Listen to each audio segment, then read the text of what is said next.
এর মধ্যে অনেকগুলো কারণ আছে, সেই কারণগুলো আমি ব্যাখ্যা করতে চাচ্ছি না, কেন আমরা ডিটেইল করতে পারবো। কারণ একটা জিনিস আছে যেটা বাংলাদেশের সবচেয়ে বড় সম্পদ আমি মনে করি, ওটা হচ্ছে ম্যান পাওয়ার। মানে অনেক দেশে এই রেশিওতে ম্যান পাওয়ার নেই। সেই ম্যান পাওয়ার এবং কর্মক্ষম ম্যান পাওয়ার, মানে যারা বিলো 40-এর মতো যারা কর্মক্ষম, যাদের স্ট্রেংথে যারা কাজ করতে পারবে। তো আমাদের ম্যান পাওয়ার আছে, কাজে আমাদের ম্যান পাওয়ার বা দক্ষ শ্রমিক, হাফ দক্ষ শ্রমিক, অদক্ষ শ্রমিক পেতে আমাদের কোনো অসুবিধা হচ্ছে। সেই কারণে আমরা তো এই ইন্ডাস্ট্রিতে আমাদের প্রবেশ কিন্তু অনেক নতুন, এর মধ্যে 85 বা 84, 86 থেকে শুরু হয়েছিল।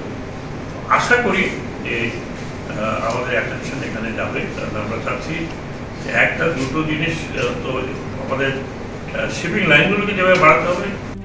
RICL TMX, যুগের পর যুগ স্থাপনা থাকে মজবুত।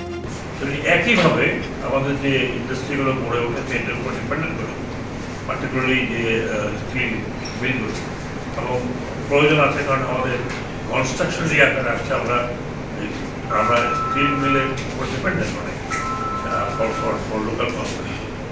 এটা একটা খুবই ইম্পর্টেন্ট একটা সেক্টরটা এখন পর্যন্ত আমি মনে করি যে সেইভাবে আমরা লক্ষ্য দিতে পারিনি, অন্যান্য সরকারও দিতে পারেনি। আগামীতে এগুলো নিয়ে আলোচনা করা দরকার আছে বলে মনে করি।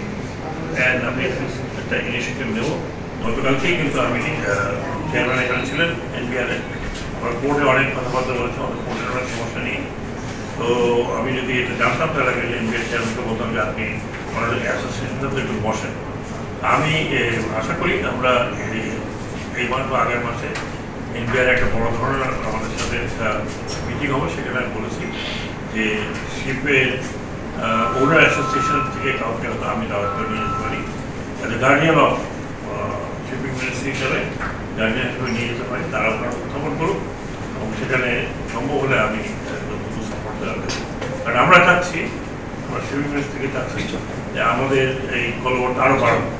আপনারা জানেন বিএসসির ব্যাপারে, আপনারা জানেন বিএসসি প্রফিট করতে পারেন, এই প্রফিট মার্জিন আমরা আরও অনেক বাড়াতে পারি যদি আমাদের শিপ থাকে। এর ইতিমধ্যেই আমরা বিএসসি থেকে দুটো নিজের অর্থায়নে ওয়ান প্যাকেজে আমাদের মনে একটা চিন্তা করতে হবে। এটা নিয়ে আমি আমার রিকমেন্ডেশন থাকবে যে আমি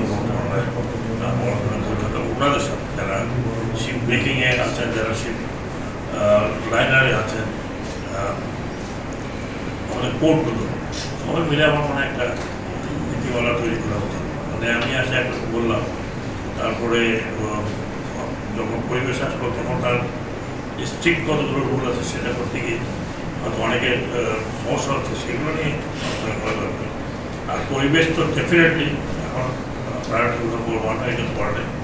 তারপরেও পরিবেশের সাথে আমাদের ডেভেলপমেন্টের নিশ্চয়ই দরকার আছে। কাজে পরিবেশ ডেভেলপমেন্ট যেগুলো আমরা গ্রিন কনসেপ্টে চলে আসছি, green factory, green port, green yard, তো সেটা আমার মনে হয় যে যেহেতু আমাদের দেশে ইন্ডাস্ট্রি গ্রো করতে হবে, এটা নিয়ে আমরা অচিরেই বসবো।